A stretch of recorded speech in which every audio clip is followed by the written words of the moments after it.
Thank you. Sir is going to evaluation, going for evaluation NIH. मैं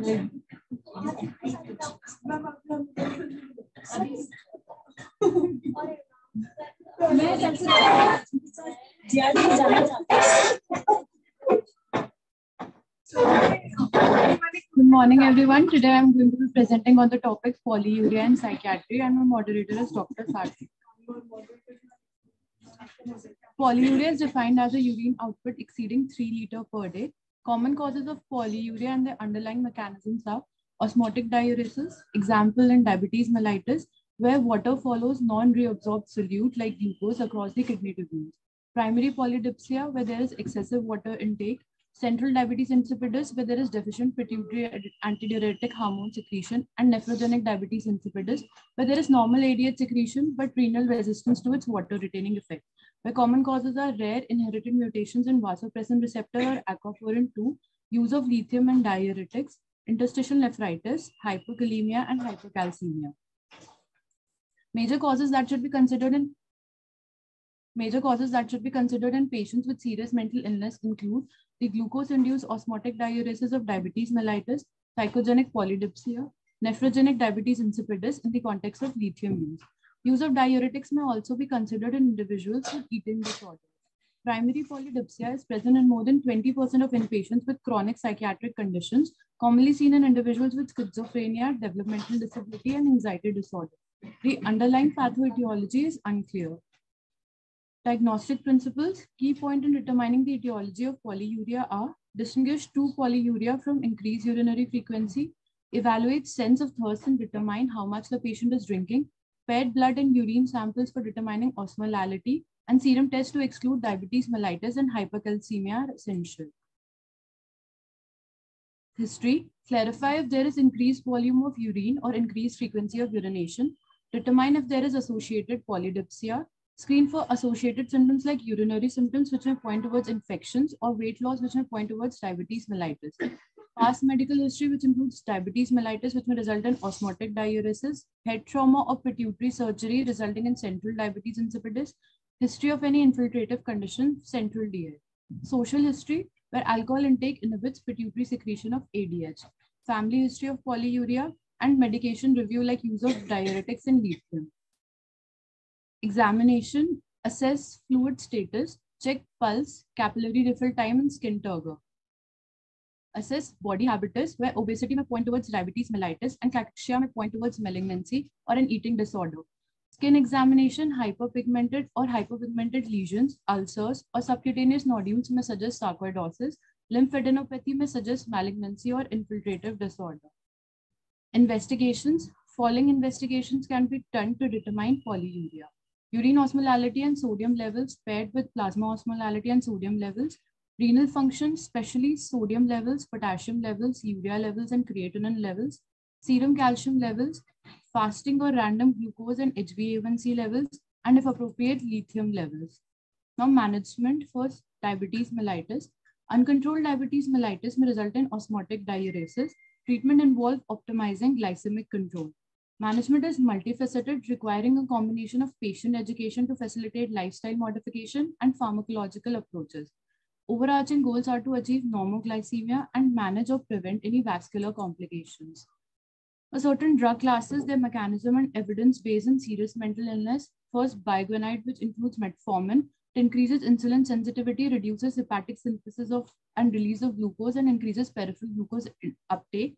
And there is good evidence for use in SMI and should be considered first line in patients with pre-diabetes receiving olanzapine and clozapine. Glucagon-like peptide 1 agonist, which includes exenatide, it stimulates release of insulin, reduces glucagon release, delays gastric emptying, and reduces appetite. And it should be considered second-line therapy in SMI. And evidence of use in patients treated with antipsychotics, particularly olanzapine and clozapine. And thiazolidine-dione, example pioglitazone, it improves insulin sensitivity by promoting adipogenesis, and rosiglitazone improves glucose homeostasis in patients treated with olanzapine. Psychogenic polydipsia. Psychogenic polydipsia or self-induced water intoxication are used to describe compulsive water drinking. There is disturbance of thirst control, which is not caused by impairment in production or release of ADH. Illness generally develops in 3 phases: It begins with polydipsia and polyuria, followed by hyponatremia. This water is retained as the kidneys fail to excrete the excess fluid, resulting in low serum sodium values. And finally, water intoxication, which will manifest as nausea, vomiting, delirium, ataxia, seizures, and coma, and may even be fatal. Though most commonly it is seen in patients with chronic schizophrenia, other mental illness associated with PPD are affective disorders, psychosis with onset during childhood, mental retardation, personality disorders, and tension or anxiety. Treatment principles involve the following: optimum management of underlying psychiatric disorder, fluid restriction to 1 to 1.5 liter per day, cognitive behavioral techniques and reinforcement schedules, pharmacological interventions. Clozapine has shown benefit in case report and prospective trials. Risperidone and olanzapine improved polydipsia in case reports. Timecocycline, which is a tetracycline antibiotic, had historically been prescribed for polydipsia, although it has not been demonstrated to be effective in double-blind placebo-controlled trials. And concomitantly, giving loop diuretics like furosemide to enhance water excretion may be necessary. Next, nephrogenic diabetes insipidus. Nephrogenic diabetes insipidus is characterized by normal ADH secretion but varying degree of renal resistance to its water-retaining effect, and it is far more likely to be seen in psychiatric patients owing to prescription of lithium. Polyuria due to impaired urinary concentrating ability occurs in up to 20% of patients chronically being treated with lithium, and an additional 30% have a subclinical impairment in concentrating ability. Now, the adverse effects are mediated by lithium entry into the principal cells in the collecting tubule via epithelial sodium channels. At cytotoxic concentration, lithium inhibits signaling pathway that involve glycogen synthase kinase type 3 beta, resulting in dysfunction of aquaporin 2 water channel, and result is reduced response to vasopressin and administration. And effect is thought to be dose dependent and is usually reversible in short to medium term therapy, but irreversible in long term treatment like more than 15 years. Principle of treatment are dose reduction of lithium if possible, low sodium, low protein diet, thiazide diuretic in combination with low sodium diet. Thiazide diuretic example, hydrochlorothiazide can act by causing mild volume depletion. However, thiazide diuretic can drastically increase plasma lithium level and should be used with caution and check lithium levels regularly. Potassium sparing diuretic like amiloride can be used to decrease urine volume and has benefit in combination with thiazide diuretic in context of lithium use. NSAIDs reduce urine output by inhibition of renal prostaglandin synthesis, thereby combating the antagonistic actions of prostaglandin on ADH function. However, concomitant use of NSAIDs with lithium requires close monitoring of renal function test and lithium levels, and co-prescription unpredictably increases risk of lithium toxicity. Desmopressin may be tried in patients who have persistent symptomatic polyuria even after implementation of above regimen, and one case report of a patient with lithium-induced nephrogenic DI suggested that benefit may be more likely if desmopressin is combined with an NSAID. Now, central diabetes insipidus results because of deficient secretion of ADH. Central diabetes insipidus is generally treated with desmopressin either orally or a nasal spray 2 to 3 times per day. And if desmopressin is omitted, there is risk of dehydration. There have been cases of patients dying due to omission of desmopressin for 48 hours, and thus ensuring regular desmopressin administration in such patients is essential. My references are the Maudsley Practice Guideline for Physical Health Conditions. Thanks.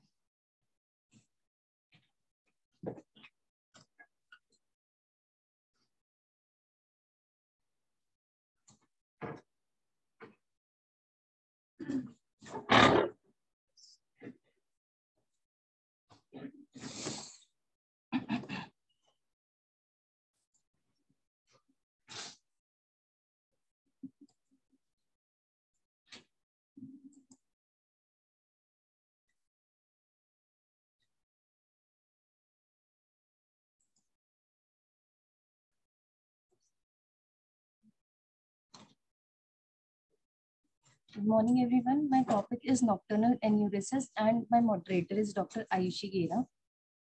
Enuresis is defined as nearly complete normal evacuation of bladder at wrong place and time, at least twice a month after 5 years of age. It is generally seen during night, so called as a nocturnal enuresis.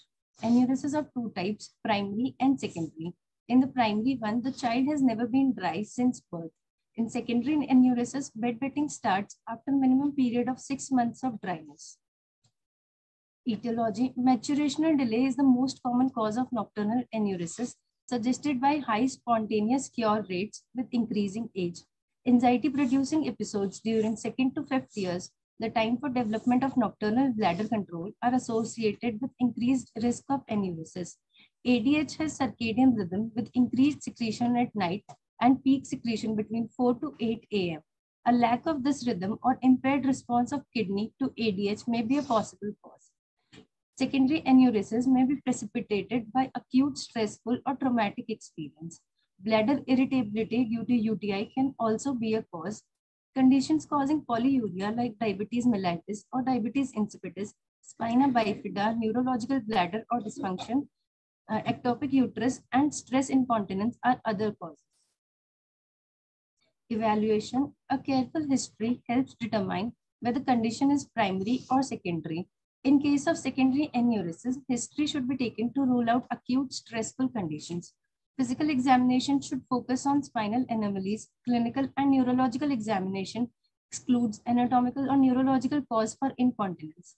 Avoiding diary with frequency and volume charting of urine output and fluid intake for at least 2 days with record of bladder symptoms and bowel habits for 7 days is useful.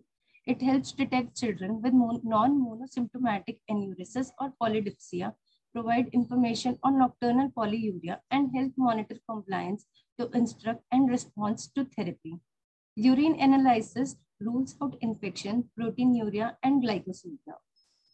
Additional diagnostic and invasive procedures like USG and MCU are limited in patients with suspected neurological or urological dysfunction.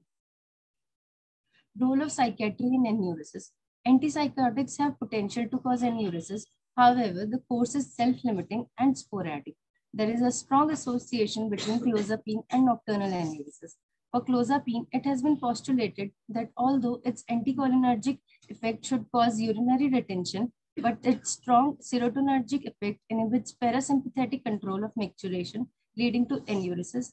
Antidepressants like selective serotonin reuptake inhibitors have also been associated with the urinary system, although its evidence is related to case reports, and in most cases, they are used with either antipsychotics or benzodiazepines.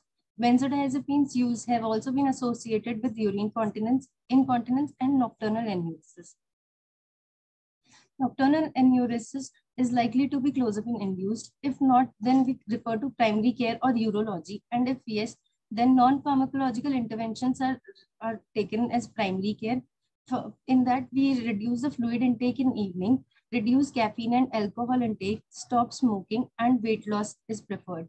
Pharmacological interventions includes consider stopping any co-prescribed antipsychotics, reduce clozapine dose, or if titration, then slow titration rate. In ongoing nocturnal enuresis, we use desmopressin nasal spray at 10 to 20 microgram at night. If desmopressin is contraindicated, then consider trial of anticholinergic agent like oxybutynin up to 5 mg 3 times a day. Treatment. General advice should be given to all patients, but active treatment should not begin before the age of 6 years. Caffeinated drinks like tea or coffee should be avoided in the evening. Fluid intake should be regulated like 40% in daytime, 40% in evening, and 20% in night. First line of treatment is non-pharmacological, which includes motivational therapy and use of alarm devices. Motivational therapy. Child is reassured and provided emotional support. Attempt is made to remove any feeling of guilt. Benign nature of disorder is explained to child and parent. Child is encouraged to active responsibility like keeping dry night tidy, avoiding urine before bed, and changing wet clothes and bedding. Dry night should be credited and praised by parents, and child is encouraged to avoid frequently enough to avoid urgency. Alarm therapy. Use of devices to elicit a conditioned response of awakening to sensation of full bladder. Gradually, the association with bladder distension evokes micturition. Alarm devices are small sensors attached to child's underwear or mat under the bed sheet. When the child starts wetting the bed, the sensors are activated, causing the alarm to ring. Child should awaken to the alarm and go to the toilet, then reattach the alarm again. Parents should check that the child does not switch off the alarm in sleep. Combination of motivational therapy and alarm therapy is successful in 60 to 70% children. Pharmacotherapy. Imipramine is 1 to 2.5 mg per kg per day after arousal, or it alters the arousal sleep mechanism. Response rate after discontinuation is very high, and ADR is cardiac arrhythmia. Anticholinergic drugs reduce uninhibited bladder contractions. Oxybutynin dose is 5 mg and tolterodine dose is 2 mg. Desmopressin is 10 microgram orally or intranasally. It reduces the volume of urine. It has rapid onset of action, so it is a satisfactory choice for occasions like sleepover. My references are Maudsley's practice guidelines for physical health condition and Captain's and syllabus.